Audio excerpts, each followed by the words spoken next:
भर्गो देवस्य धीमहि धियो यो नः प्रचोदयात्। मंच पर विराजमान संन्यस्त वर्ग, विद्वत वर्ग, पूजा और श्रद्धा की योग माताओं, बहनों तथा सज्जनों, आपने प्रातःकाल बड़ी श्रद्धा से ब्रह्म यज्ञ किया, देव यज्ञ किया। अब आप सत्संग में बैठे हैं और जिन मंत्रों का आपने प्यार से उच्चारण किया, उन्हीं सामवेद के मंत्रों में से हम भी एक आध मंत्र को लेकर अपने विचार प्रस्तुत करेंगे। आशा है आप ध्यान से सुनेंगे। वेद के अंदर मनुष्यों को अध्यात्म की ओर प्रेरित करने के लिए बहुत सुंदर सुंदर मंत्र आते हैं। आत्वेता निषीदत इंद्रम अभिप्रगायता सखाया स्तोमवाहसा। है सखाया, है सखाओ, है मित्रों, है दोस्तों। कैसे मित्रों? स्तोमवाहसा, जो अपने साथ स्तोमों को वहन करते हैं, गीतों के गुच्छे अपने साथ ले चलते हैं, मंत्रों को अपनी स्मृति में बनाए रखते हैं, महापुरुषों के कोटेशंस को अपने भीतर बनाए रखते हैं। ऐसे जो मित्र हैं उनको संबोधित करके कहा गया, आत्वेता, आओ तो सही। आके क्या करें? आत्वेता निषीदता, बैठ जाओ। कि बैठ के क्या करें? इंद्रम अभिप्रगायता, इंद्र को अपने सम्मुख रख करके उसका गुणगान करो। जिस मंत्र में जितनी धातुएं होती हैं, जितने वर्ब्स होते हैं, जितनी क्रियाएं होती हैं, उतने ही वाक्य होते हैं, उतनी ही बातें होती हैं। तो इस मंत्र में कहा गया कि आएता, आओ। फिर क्या करें? आके निषीदता, बैठ जाओ। बैठ के क्या करें? गायता, गाओ। तो तीन बातें हुई ना, आओ, बैठो और गाओ। अब आपको मंत्र का अभिप्राय पता चल गया। आओ, बैठो और गाओ। कौन आए? सखाया। उर्दू में दोस्त को, मित्र को हम उम्र बोलते हैं।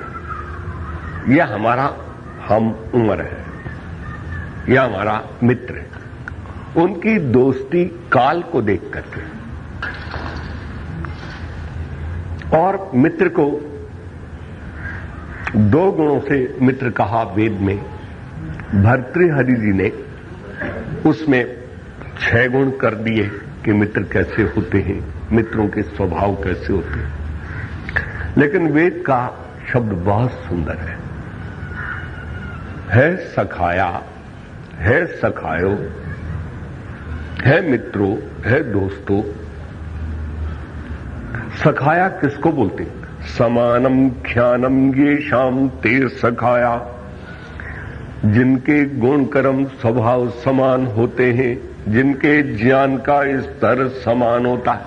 याद रखो, ये मित्रता निभ जाएगी। हो सकता है उम्र समान हो पर विचार समान न हो, तो हमारी मित्रता नहीं निभेगी। हम आर्य वानप्रस्थ आश्रम ज्वालापुर में आए और वहां आकर के जब रहने लगे तो कोई 90 साल का, कोई 95 साल का, कोई 70 साल का, कोई 60 साल का, हम बीच में 27-28 साल के। हम बड़े आराम से वहां 9.25 साल रह लिए। जिनके साथ मैं पढ़ता था उनके साथ केवल पढ़ता था। पढ़ने के पहले भी वानप्रस्थ में रहता था और पढ़ने के बाद भी वानप्रस्थ में रहता था। सर्विस लग गई, हम बाहर आ गए, लेकिन तो भी वानप्रस्थ के पास ही रहे।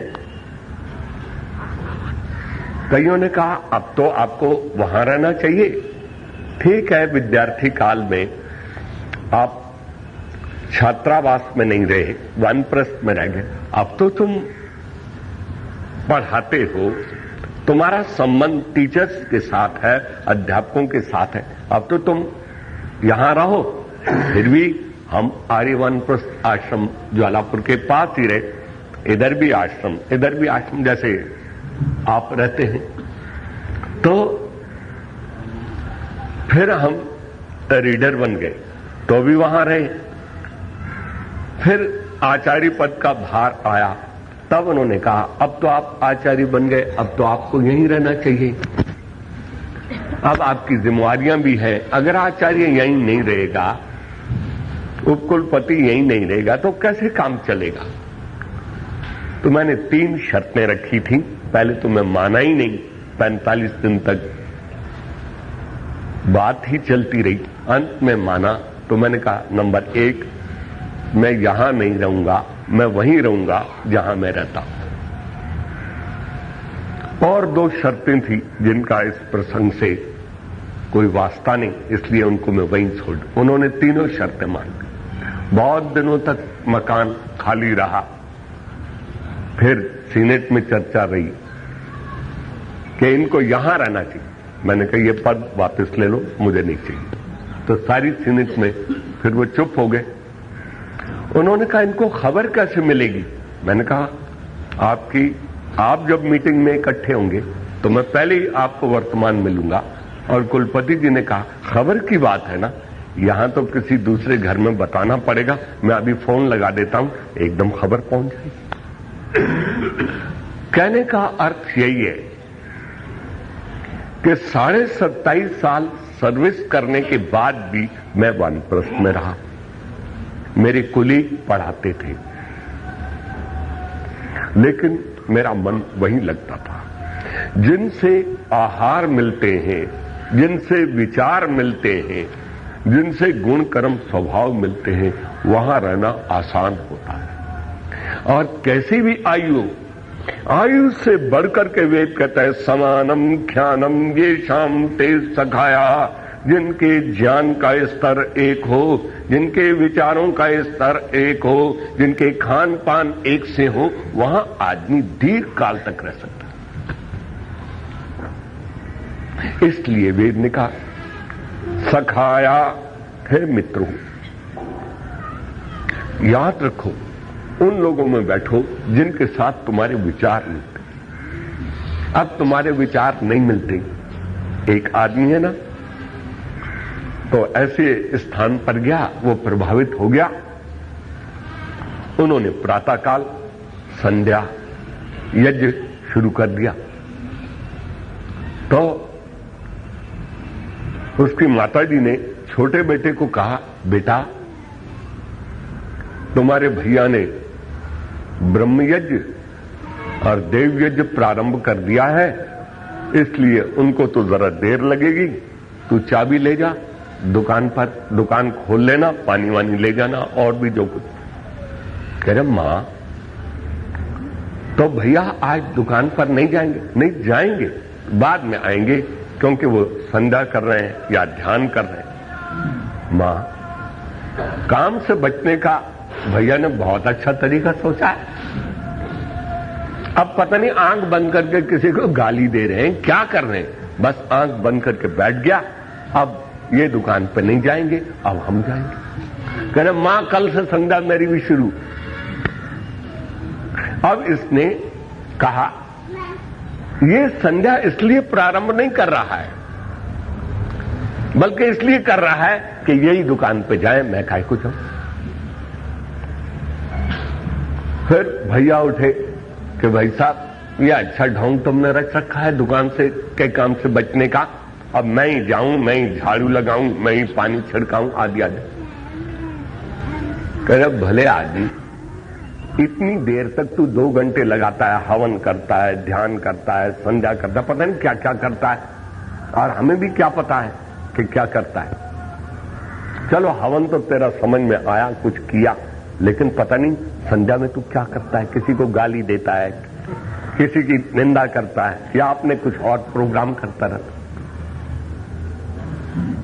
फिर वो कहता है इससे तो अच्छा ये था 2 घंटे में कभी 3 पीरियड, कभी 4 पीरियड अगर गुरुकुल में चला जाता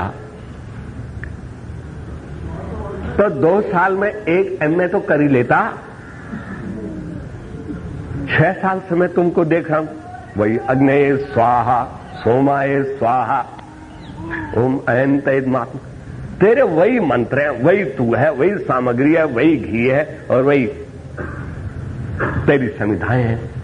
अरे भले आदमी, अगर 6 साल तक तू ऐसे जैसे अब लग रहा है, अगर 6 साल में जाता तो कम से कम 3 विषयों में MA हो जाता, तेरी खोपड़ी ज्ञान से प्रकाशमान हो जाती।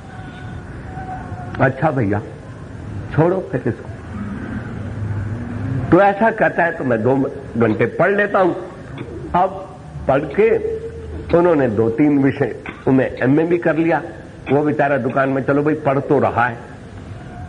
जब 6 साल हो गए, कह रहे भैया तेरे जैसा भी नहीं देखा, पढ़े ही जा रहा है, पढ़े ही जा रहा है। इस शब्द का ये अर्थ है, उस शब्द का ये अर्थ है, और ये शब्द इस धातु से बनता है, और ये हमने तो कुछ तेरा बनता बनाया नहीं देखा, बातें ही देखी बस। इस धातु से घड़ा तो बनता है, तो बन गया, हमें नजर आया, या पीतल का बंटा बन गया, लेकिन तेरी इस धातु से क्या बना वो न धातु नजर आती है और न कुछ बना बनाया नजर आता है, बातें ही बनाता रहता है बस। और तूने सारी दुनिया में रहकर इतने साल तक क्या किया, क्या बनाया, कुछ भी नहीं बना। भले आदमी, इसके बजाय 2 घंटे तो अपनी दुकान के पास परोपकारी करता है, खोखाई बनवा लेता, लोगों को पानी पिलाता रहता, तो 6 साल में तुम हजारों आदमियों की प्यास बुझा देते, तो कितने पुण्य का भागी होते। और मैं भी कुछ समझता कि तुमने कुछ किया। अब तो तू कुछ भी नहीं कर रहा है, बातें ही बनाता रहता है। जब देख, पहले तो पढ़ने में समय नष्ट किया, अब बातें बनाने में लगा हुआ है। तो कुछ भी वास्तव में कई बार आदमी कुछ भी नहीं करता ना, तो आदमी को बड़ा वैसा भी लगता है। मैं एक बार इधर देहरादून के पास डाक पत्थर है, वहां उस समय डैम बन रहा था। 3 मील लंबी सुरंग में से वो पहाड़ी से पानी लाते और वहां से फिर पानी गिरता, उससे फिर बिजली बनती। नेहरू जी ने उसका उद्घाटन किया।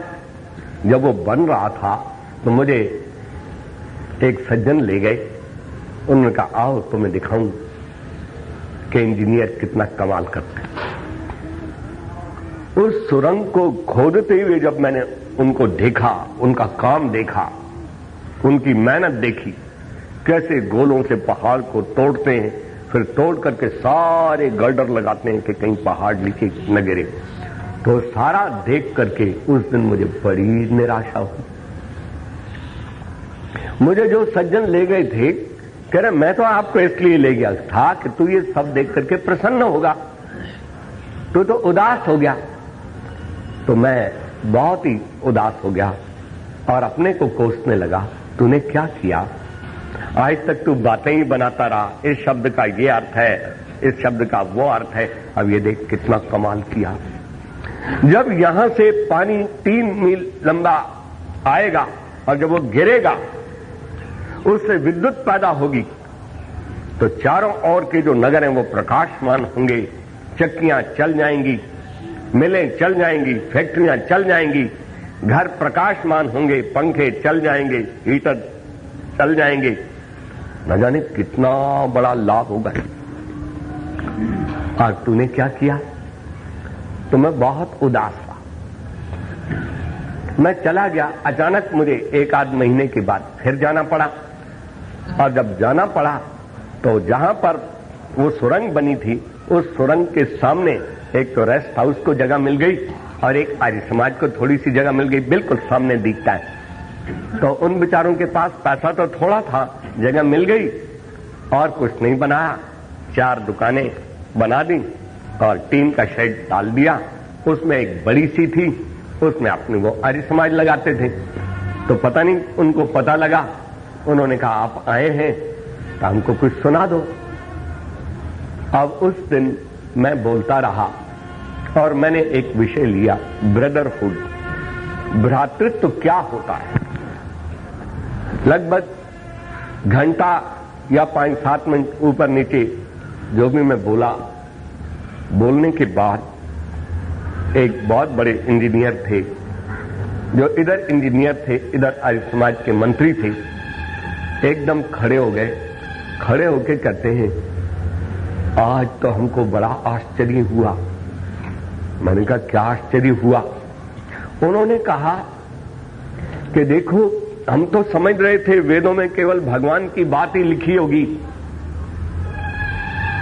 लेकिन आज जब इन्होंने 2 भाइयों को कैसे बरतना चाहिए, 2 बहनों को कैसे व्यवहार करना चाहिए, भाई को बहन के साथ, बहन को भाई के साथ, छोटे को बड़े के साथ, बड़े को छोटे के साथ, और उन 8 व्यवहारों में से केवल इन्होंने 2 व्यवहारों की चर्चा की और घंटा भर हमको पता ही नहीं चला। तो आज तो हम हैरान हो गए और हमको इतना दुख हुआ। वो कहता है मेरी आंखों में आंसू आए। आंसू इसलिए नहीं कि मेरा बहुत बढ़िया व्याख्यान था, आंसू इसलिए आए और ये वेदों में इतना सुंदर ज्ञान है, हम कुछ भी नहीं जान पाए।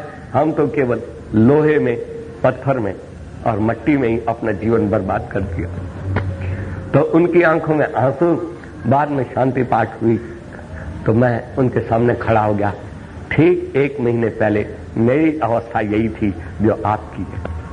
हम दोनों अधूरे हैं। मैंने कहा आज मुझे पता लगा कि जैसे तेरी इस हिंदुस्तान को जरूरत है, वैसे राम प्रसाद की भी हिंदुस्तान को जरूरत है। अगर ये जरूरत न होती तो स्वामी आत्मानंद जी विद्यालय क्यों खोलते और हमारे जैसे भूले भटकों को आश्रय देकर के क्यों बनाते। आज उस महापुरुष ने थोड़े वर्षों में जो काम किया उसी का प्रसाद है कि आपके सामने डॉक्टर राजेश जी जैसे विद्वान बैठे हुए हैं, हमारे जैसे सामान्य व्यक्ति भी आपके सामने बैठे हैं। ये केवल उस महापुरुष का काम। वास्तव में अगर आदमी के पास सब कुछ है पर आदमी की खोपड़ी में ज्ञान जो जीवन को सदा आलोकित रखे और सन्मार्ग पर चलाए, अगर वो नहीं है तो सब कुछ होते भी कुछ नहीं। तो उस दिन मुझे ज्ञान का मूल्य पता था। तो वेद कहता है सखाया स्तोमवाहसा कीदृशा सखाया स्तोमवाह। याद रखो जब तुम इस मार्ग में चलते हो तो समान विचारधारा के लोगों में बैठो। कभी भी उल्टे विचारों वाले लोगों में बैठ गए ना तो कुछ दिनों में लगेगा ये साधना भी बेकार टाइम जाया करता है। ये जो वानप्रस्थ में आए हुए ये भी बेवकूफ है। इतनी सुंदर सुंदर कोठियों को छोड़ के आ रहे हैं जहां मजाल क्या है कि मच्छर भी घुस सके और यहां आकर के मच्छरों में सोते हैं इसलिए कि प्रातःकाल कुछ सुनने को मिल जाए, दिन को कुछ सुनने को मिल जाए, रात को कुछ भजन सुनने को मिल जाए। ये सब तुम्हें बावले बेवकूफ लगेंगे, लेकिन जब इसका मूल्य आप समझेंगे तो आप कहेंगे यही अपने जीवन को सार्थक कर रहे हैं। स्तोमवाहसा सखाया, एक ख्याल रखना, समान विचारधारा वाले लोगों में बैठना, तुम्हारा जीवन बहुत सुख से व्यतीत हो जाएगा। उम्र समान हो या ना हो, तुम्हारे विचार समान हो, तुम्हारे आहार समान हो, तुम्हारे गुण कर्म स्वभाव एक हो। और दूसरा स्तोमवाहसा, याद रखो, मैंने एक बहन जी को कहा, बहन जी एक भजन सुना दो ना। हमारे घर में आई, उसने कहा भाई साहब मुझे भजन नहीं आता। मैंने कहा कुछ और सुना दो।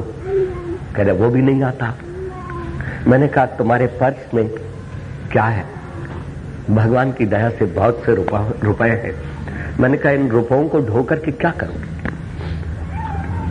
स्तोम वहां से स्तोम के गुच्छों को ढो। तुम्हें बहुत से गीत याद हो, तुम्हें बहुत से मंत्र याद हो, अगर खाली बैठे होगे तो यही मंत्र तुम्हारे जीवन को मांगने का काम करेंगे। ये अच्छे अच्छे गीत तुम्हारे जीवन को बनाने का काम करेंगे। साधकों को अच्छे अच्छे स्तोमों को वहन करना चाहिए। कभी कभी मैं बहुत राग में फंसा हूं, तो ये वैराग्य की प्रेरणा कौन देंगे? कल वृक्ष देखा था हरा सो आज सूखा दिखता, कल फल लदे थे डाल पर सो आज सभी लापता। यदि फूल सूखा आज तो मुरझाएगी, कल को कली सब काल के हैं गाल में, ये काल है सबसे बली।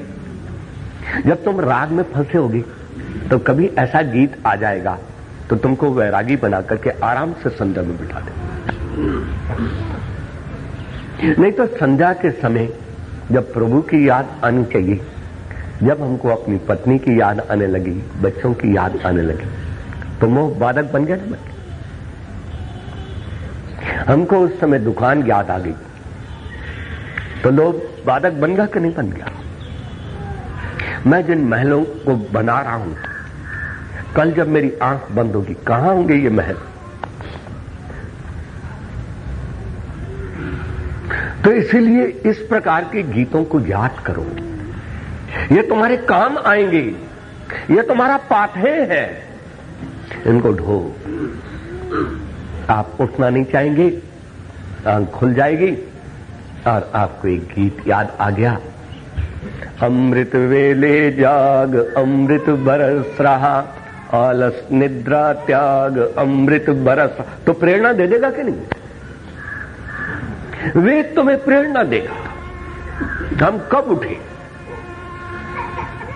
नाम नाम ना जो हवीति पुरा सूर्यात पुरोष था। जो प्रभु का ध्यान करना चाहते हैं उनको कब उठना चाहिए? नाम नाम ना जो हवीति, जो अपने जीवन को नम्र और ऊंचा बनाता है, ऐसे प्रभु के नाम के द्वारा जब उसका आह्वान करो तो कब करो? पुरा सूर्यात, सूर्योदय से पहले तारों की छाया में बैठ जाओ और सूर्य की प्रथम किरणों से उठ जाओ। भगवान तुमको क्या देगा? बहुत कुछ देगा। तो जब हमको ये चीजें याद आएंगी तो वो आपको उठने को प्रेरित करेंगी। आचार्य से विद्यार्थी चला, जब वो गुरुकुल से चला तो उनको कहा स्वाध्यायान मा प्रमद, बेटा तुम स्वाध्याय करना मत छोड़ना।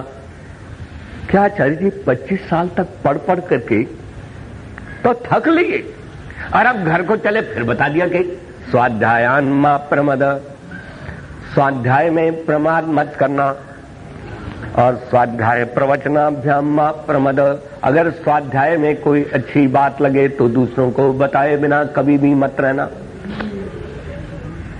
आचार्य ये क्या बोल रहे हो? कह रहे हैं अगर तुम स्वाध्याय नहीं करोगे तो ये गुरुकुल के गुण सब छूट जाएंगे। कह रहे क्यों? इस संसार में दो भयंकर शेर हैं जिनके जबड़े खुले हुए, और ये तुमको खा जाएंगे। वो कौन है शेर? एक अर्थ है और एक काम है।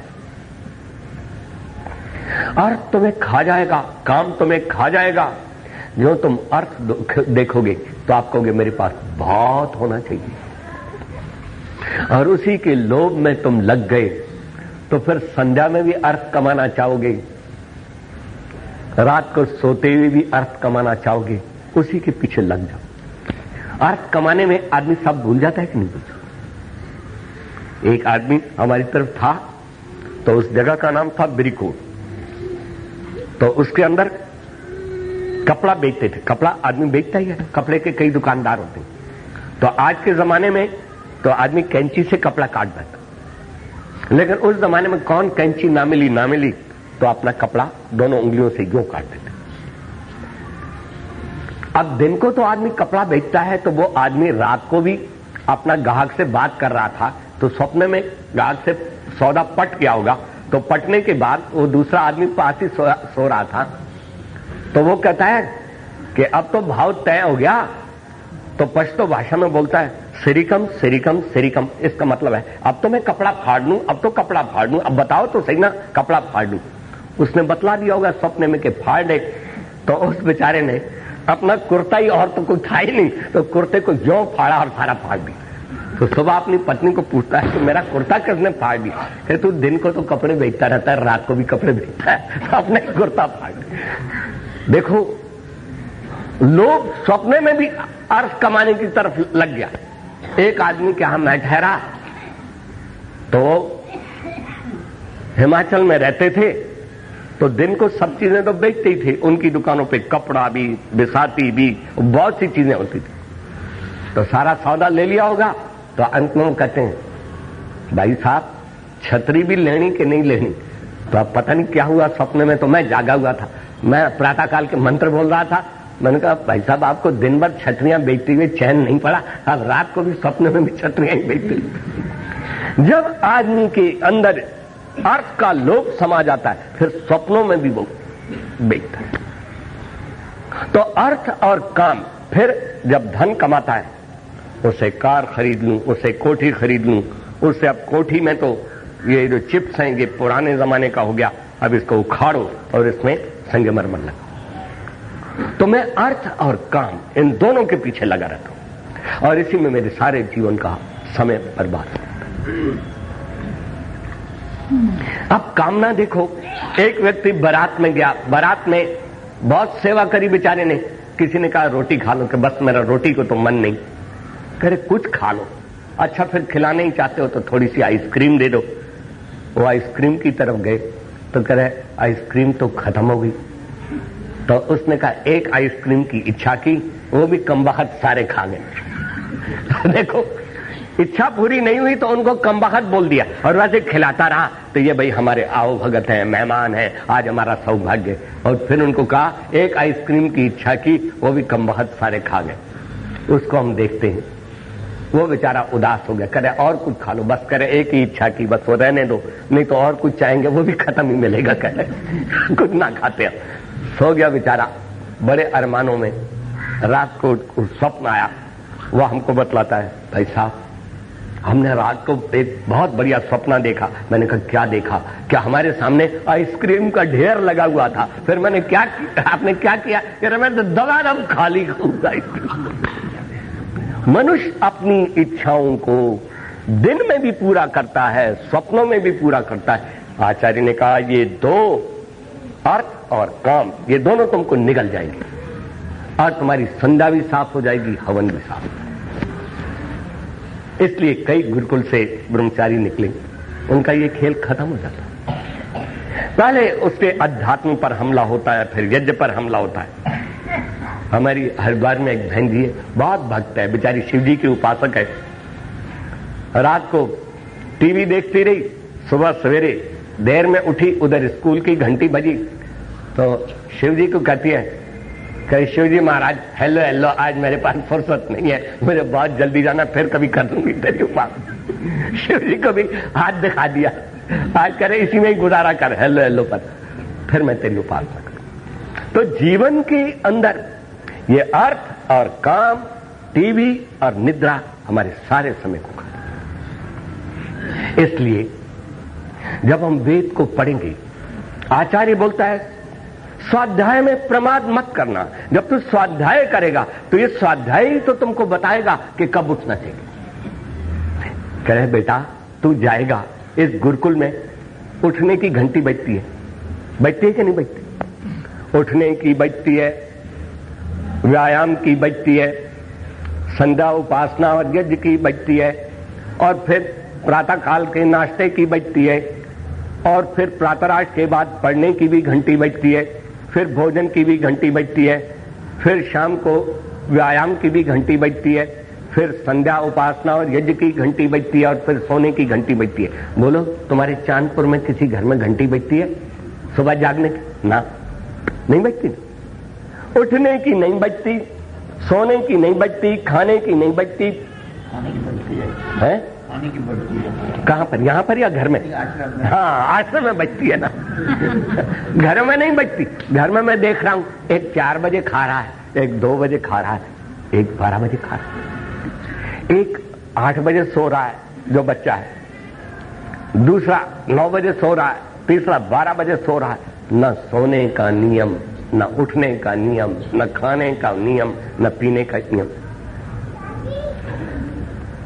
रामचंद्र जी जब बहुत उदास हो गया लक्ष्मण, और माता कौशल्या को कहने लगा मैं तो अयोध्या को आग लगा दूंगा, लेकिन इस गद्दी पर किसी और को नहीं बैठने दूंगा, और मेरा बाप भी आया इस मुकाबले में तो मैं उसको भी परलोक का अतिथि बना दूंगा, और ननहाल से फौज लेकर के अगर भरत भी आ गया उसके आने से पहले इसमें राजधानी को आग लगा करके राख की ढेरी बना दूंगा, लेकिन सिवाय राम को और किसी की गद्दी पर बैठने नहीं दूंगा। और एक ही श्लोक में ठंडा कर दिया रामचंद्र ने। अरे इस राज्य के लिए तू भरत जैसे धर्मात्मा भाई को मारेगा?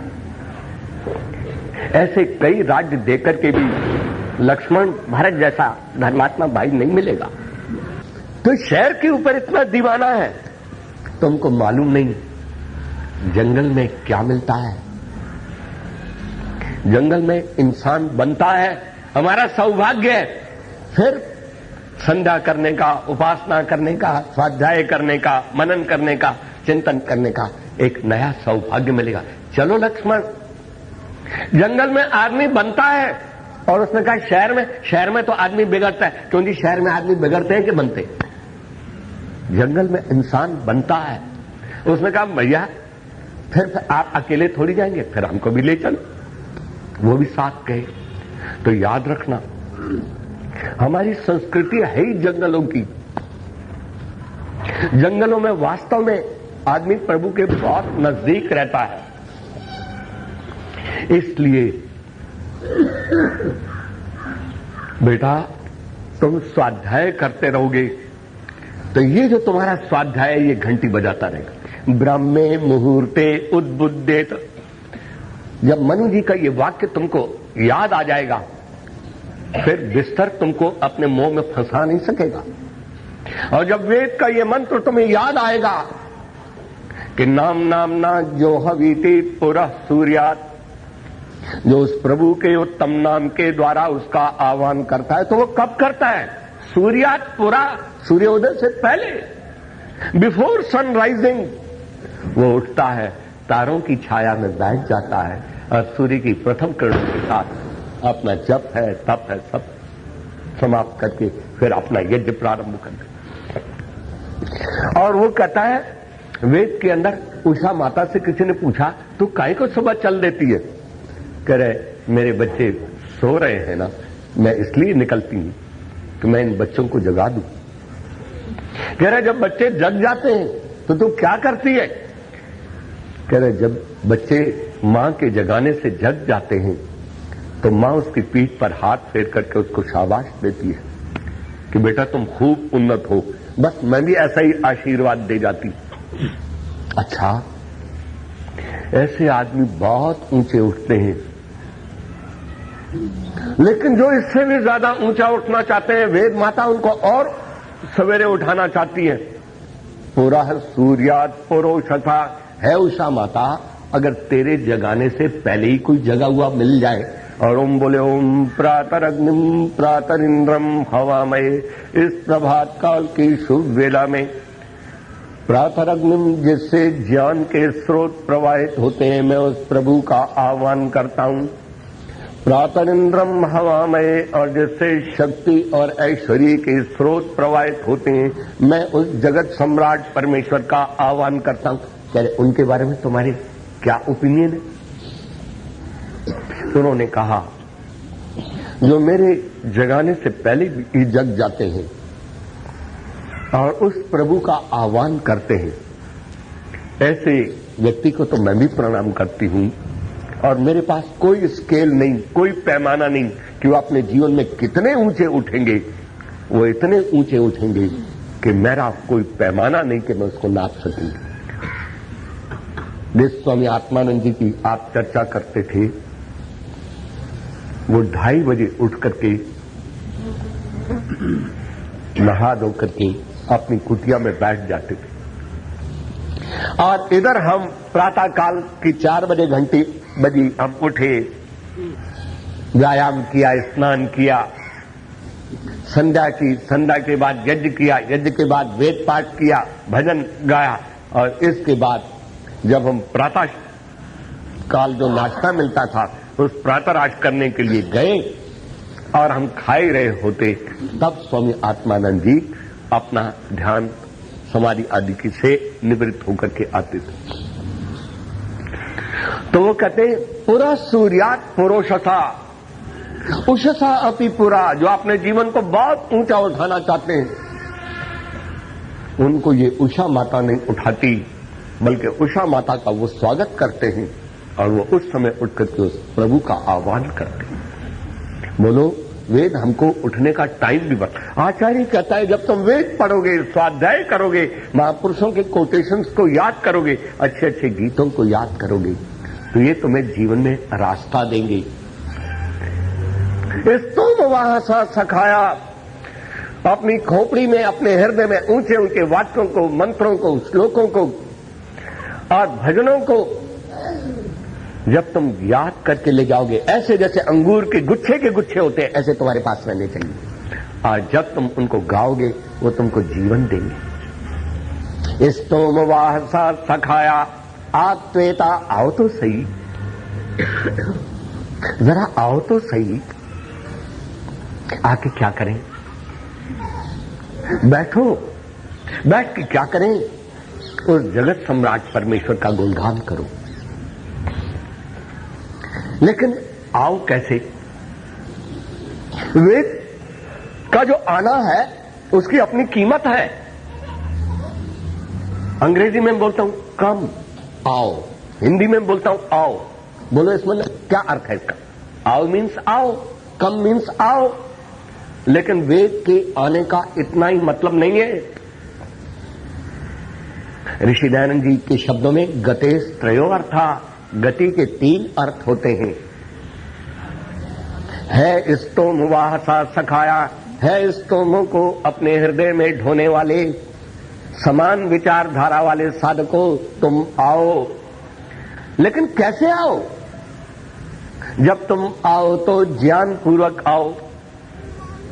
आप घरों से आए ना, तो आपका टाइम होगा और आपने घर वालों को समझा के आओ कि देखो 9 बजे तक हम वहां रहेंगे, या जो भी आपका समय हो।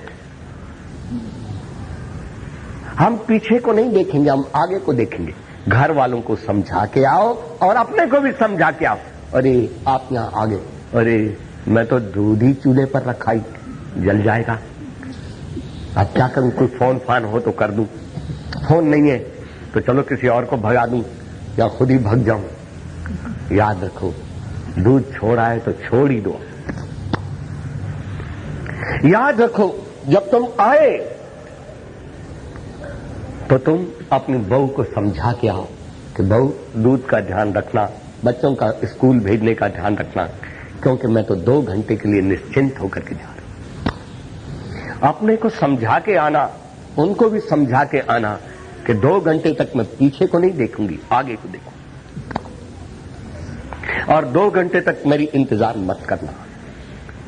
जब तुम आओ तो अपने को भी समझा के आओ और उनको भी समझा के आओ, और जो दूध रह गया तो रहने दो। लेकिन वेद कहता है तुम आओ, दिल से आओ, खोपड़ी से आओ। एक हमारे यहां वनप्रस्थ में एक माता जी थी, वो बेचारी आई, आ तो गई, 5-7 दिन रही, आई थी कोई महीना 2 महीने के लिए। तो फिर बेचारी सोचती है, अरे राम प्रसाद, ये यही व्याख्यान है ना, ये विद्वान तो हमारे यहां दिल्ली में भी आ जाते हैं, वहीं भी ऐसे व्याख्यान देते हैं, यहीं भी देते हैं। और फिर यहां भी 200 माताएं रहती हैं, किसी की निंदा, किसी की चुगली, किसी की तारीफ। यही हमारे गली मोहल्ले में भी धंधा है। जब ऐसे व्याख्यान हम वहां सुन सकते हैं और यही निंदा चुगली यही है, तो छोड़ो फिर हम वापस जाएं। हमने कहा माता जी रुको कुछ दिन। कह रहे देखो रामप्रसाद, मेरा जो पोता है ना, वो जब तक मैं उसको कहानी नहीं सुनाऊं तो वो रोटी नहीं खाता। पता नहीं बहू बेचारी कैसे काम कर रही होगी, और मैं प्यार से उसको खिलाती हूं, फिर सुलाती हूं। वो बहू बेचारी बहुत परेशान होगी, और वो भी पता नहीं रोटी खाता होगा या नहीं खाता होगा। अपने बेटे को भी थोड़ा बीमार था, छोड़ा ही थी, पता नहीं उसका क्या हाल होगा। मैंने कहा माता जी फिक्र मत करो, अगर बेटा बीमार हुआ तो बहू उसके पास है, और अगर बहू बीमार हुई तो बेटा उसके पास है, और बच्चा बीमार हुआ तो मां बाप उसके पास है। रोटी नहीं खाई, एक समय नहीं खाएगा, दूसरे समय भूख लगी तो जरूर खाएगा, और क्या करेगा। और कोई बीमार हुआ तो तुम्हारा तो अपने घर का डॉक्टर है, उससे इलाज भी करवा लेंगे। लेकिन माता जी तुम अकेली हो, अगर तुम बीमार होगी तो तुम्हारा क्या होगा, अपने बारे में सोच, छोड़ दे उसको। कह रामप्रसाद तू कह तो ठीक रहा है ना, आखिर मां हूं ना। मैंने कहा मैं कब मान रहा हूं कि तुम मां नहीं है, पर छोड़ दिया। जब 2 महीने को छोड़ा ही तो पीछे छोड़ दे, क्या होगा, और आगे की सुध ले।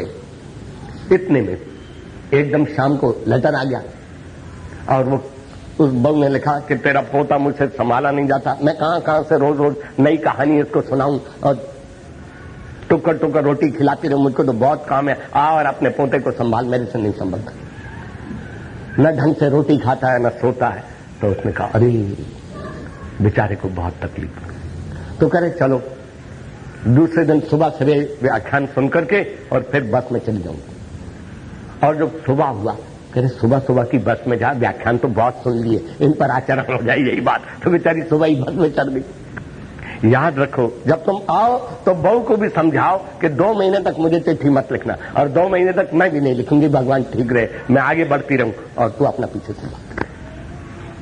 वेद कहता त्रेता आओ तो सही, लेकिन जब तुम आओ तो पीछे वालों को भी समझा के आओ और अपने को भी समझा के आओ। स्वामी आत्मानंद जी ने 12 वर्ष तक, जब वो पढ़ने गए तो जो चिट्ठियां आती रही एक घड़े में डालते रहे। कह रहे 12 वर्ष तक जब तक पढ़े एक चिट्ठी नहीं खोली, और 12 वर्ष के बाद जब चिट्ठियां खोली तो कई, कह रहे उस समय उनका नाम मुख्तार था ना शायद तो कह रहे अब तुम्हारे भैया का भी विवाह हो गया है। कह रहे अब विवाह तो हो ही गया है, 6-7 साल हो गए, अब बधाई भेजूं तो बेतुकी सी लगेगी 6 साल।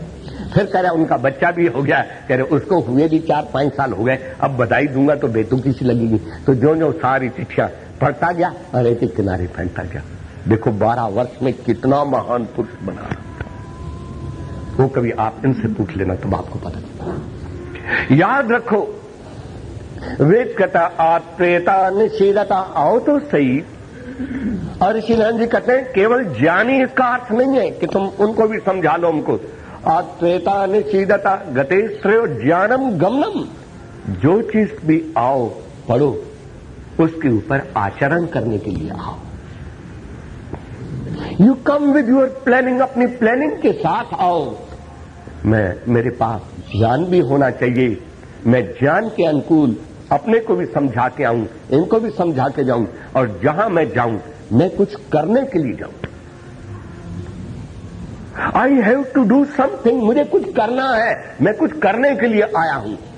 तो प्लानिंग के साथ आओ। और दूसरी बात क्या है, प्राप्ति, मैं आया हूं कुछ गेन करने के लिए, मैं बिना प्लानिंग के नहीं आया हूं। एक मां को मैंने देखा, 2 महीने की प्लानिंग देखो, और एक 15 साल के वानप्रस्थ को देखा। मैंने कहा आप 15 साल में आपने क्या क्या करना, क्या होता है? बस सुबह उठ जाते हैं, नाश्ता ले लेते हैं, सत्संग में आ जाते हैं, फिर चले जाते हैं, फिर अपना रोटी खा लेते हैं, फिर सो जाते हैं, अखबार पढ़ लेते हैं, शाम को सुन लेते हैं, टहलने चले जाते हैं। बनना क्या था, जो बनना था बन गया। लेकिन एक माता जो आई 2 महीने के लिए, 2 महीने के अंदर उन्होंने कहा कि मेरा यज्ञ करवा दो और फिर मैं वापस जाऊंगी। मैंने कहा आप कैसे आई थी? 1 लाख का जप करने के लिए, ईश, केन और कट 3 उपनिषदों को पढ़ने के लिए, और वानप्रस्थ में रहकर के ऋषि दयानंद जी का 5वां समल्लास, पहला समल्लास और एक आत्मा परमात्मा का बाद वाला समल्लास, इन तीनों को मैंने पढ़ा, 3 उपनिषदें पढ़ी, 1 लाख का जप किया, और वानप्रस्थ में जैसा भोजन वानप्रस्थियों को खाना चाहिए वैसा सादा खाना और कुछ समय तक मौन रहना। मेरा 2 महीने का प्रभु की कृपा से ये सारी प्लानिंग पूरी हो गई।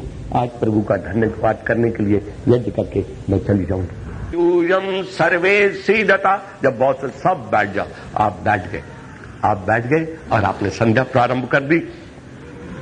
अब एक बार हमारे घर में कोई आए तो उनको वैसे ही कुछ ध्यान या संध्या ऐसे करा रहे थे, तो मैंने सबसे पूछा क्या कर रहे थे आप बोलो। तो सबसे पहले इन्होंने कहा कि मुझे जाना है, पहले मेरी सुन लो। मैंने कहा आप क्या कर रही थी? कह रहे मैं तो संध्या उन्ध्या की तरफ तो मेरा ध्यान कम गया, मैं तो सोच रही थी कि जिनको आप साधना करा रहे हैं, संध्या करा रहे हैं, इसके बाद मुझे कहेंगे कि इनको नाश्ता दो, तो मैं तो संध्या में यही सोचती रही कि इनको मूली के परोंठे खिलाऊं कि गोभी के खिलाऊं कि आलू के। तो मैंने कहा ये तमाशा तुम कर रही थी या संध्या कर रही? आप कह रहे मुझे तो चिंता लग गई। याद रखो, प्राय हम भी जब संध्या करते हैं तो मुझे भी चिंता, गुरुकुल गए, आज छुट्टी की सूचना निकालनी है, आज ये फाइलें देखनी है, या आज दुकान पर ये काम करना है, आपके विचारों में आते। वेद कहता है जब तुम बैठो शदलरी विशरण, सारे प्रोग्राम फाड़ के फेंको, उस समय कुछ मत सोचो और फिर गतियों में अवसान दो। पहली चीज, सारे प्रोग्राम फाड़ के फेंको। नंबर 2, अपनी गतियों को विराम दो, तन से हिलना बंद करो और मन से डुलना बंद करो, फिर देखो साधना का क्या मजा होता है। हिलना बंद, डुलना बंद। जब तुम तन से हिलोगे नहीं, मन से डुलोगे नहीं, तो वेद के मुताबिक तुम बैठना सीख जाओगे, और जब तुम बैठना सीख जाओगे तो कितना कुछ सीख जाओगे। तो वेद कहता है कि हे मनुष्यों, हे साधको, तुम आओ बैठो और निशीदता, निश्चिंत होकर के बैठो। क्यों? निश्चिंता योग उच्यते। अगर योग करना है तो पहले अपने को निश्चिंत बनाओ, क्योंकि चिंताओं में मग्न व्यक्ति का योग कहां सिद्ध होगा। मंत्र बहुत सुंदर है, अंतिम शब्द है इंद्रम अभिप्रगायता। अब गाओ, किसको गाएं? इंद्र को गाओ, इंद्र को सामने रख करके गाओ, सब कुछ पीछे फेंक दो। वेद कहता है ओम क्रतु स्मर, है क्रतु, काम करके अपना पसीना बहा ले, जब थक जाए नहा धो करके साफ सुथरे होकर के तुम भगवान का भजन करो और फिर उसको ही आगे रखो। ओम स्मर, एक कहता है मुझे ओम की याद नहीं रहती। मैंने कहा ओम की याद तब रहेगी कि अर्थापत्ति से तुम सोच लो। ओम स्मर अन्यद अखिलम विस्मर, और सब कुछ भुला दो और एक ओम को याद करो, फिर तुम्हारा दिल नहीं लगा तो वेद आपको कहता है ऐसा नहीं होगा, फिर तुम्हारा जी खूब लगेगा। उस प्रभु को सामने रखो। एक माता जी ने संध्या की, ध्यान किया और उसके बाद कहा भगवान 5 साल से मेरे बच्चे का विवाह हुआ है, इसका बच्चा नहीं हुआ। तो भगवान का लिखा, अच्छा तो आधा घंटा मेरा ध्यान इसलिए कर रही थी कि तेरे को पोता चाहिए, और ये पोते को सामने मत रखो। जब समय उसका ध्यान रखो तो जो तुम्हारे पास है वही उसके प्रति समर्पित कर दो, लेकिन उस समय कुछ मत मांगो। भगवान तुम्हारे कर्मों के अनुकूल तुम्हारी आशाओं से बढ़कर सुंदर पोता भी देगा, सब कुछ देगा, लेकिन उस समय प्रभु के प्रति समर्पित हो जाओ। जिस दिन तुम समर्पित होकर के उस जगत सम्राट परमेश्वर को अपने सामने रख करके जब उसका ध्यान करोगे, तो कवि के शब्दों में क्या कहें क्या भक्त पाता है प्रभु के ध्यान में, कुछ अलौकिक रस मिले जब मन लगे भगवान में। जब हमारा मन भगवान में लग जाएगा हमको अलौकिक रस मिलेगा। जब मेरी पत्नी, मेरे बच्चे, मेरा धन, मेरा वैभव, मेरी कार, मेरी कोठी, मेरे सुख सौभाग्य के साधन मेरे सामने होंगे तो मुझे लौकिक सुख मिलेगा। और जब ये सारी आंखों से ओझल हो जाएंगे और जब प्रभु मेरे पास होगा तब मुझे अलौकिक सुख मिलेगा, जो पत्नी से नहीं मिल सकता, पति से नहीं मिल सकता, सोने चांदी से नहीं मिल सकता, कार कोठी से नहीं मिल सकता। ऐसे प्रभु के चरणों में बैठकर जब उसका ध्यान करोगे, मुझे विश्वास है आपको बहुत कुछ मिलेगा। उस कवि पर भरोसा करो, उस कवि के अद्भुत काव्य वेद पर भरोसा करो और तदनुकूल आचरण करो। मैं आपको विश्वास दिलाता हूं आप आगे ही आगे बढ़ते रहेंगे। इस दुनिया में इंसानों का नहीं, भगवान का भी अनूठा प्यार आपको मिलेगा। इसलिए इन ऋषि दयानंद जी के अनुकूल महात्मा प्रभु आश्रित जी, ऋषि दयानंद जी, स्वामी आत्मानंद जी, महात्मा अनंत स्वामी जी, ये सारे महापुरुष इसी राह पर चलते रहेंगे। तुम भी अपनी गाड़ी आगे बढ़ा दोगे, प्रभु जरूर तुम्हारे ऊपर कृपा करेंगे। कवि के शब्दों में उसके अद्भुत ज्ञान वेद पर भरोसा करो, तदनुकूल आचरण करो। मैं आपको विश्वास दिलाता हूं जब तक दुनिया में रहोगे तब भी दुनिया के सरताज बने रहोगे, और जब दुनिया से जाओगे तो तुम हंसते हुए जाओगे, तुम नहीं रहोगे, तुम्हारी याद में लोग रोएंगे। मेरे साथ दो कलियां बड़े प्यार से बोलो। भरोसा कर तू ईश्वर पर, तुझे धोखा नहीं होगा। भरोसा कर तू ईश्वर पर, तुझे धोखा नहीं होगा। ये जीवन बीत जाएगा, तुझे रोना नहीं होगा। ये जीवन बीत जाएगा, तुझे रोना नहीं